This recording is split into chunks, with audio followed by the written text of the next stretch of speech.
എന്തായാലും ഇന്ന് ലിവർപൂളിൻ്റെ ആരാധകർ വളരെ വിഷമകരമായ ഒരു കാര്യമാണ്.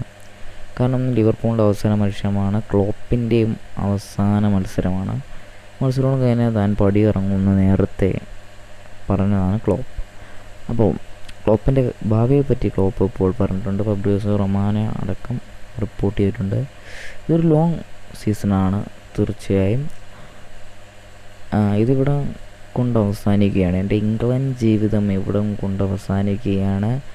മറ്റൊരു ടീമിനെ ഞാൻ ഇനി ഏറ്റെടുക്കത്തില്ല. ഇംഗ്ലണ്ടിലുള്ള മറ്റൊരു ടീമിനെ ഞാൻ ഇനി ഏറ്റെടുക്കത്തില്ല.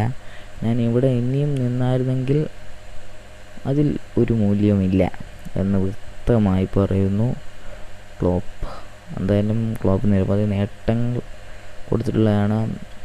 FA cup, premier league, champions league, നിരവധി നേട്ടങ്ങൾ ലിവർപൂളിന് കൊടുത്തിട്ടാണ് തൻ്റെ പടിയിറങ്ങൽ.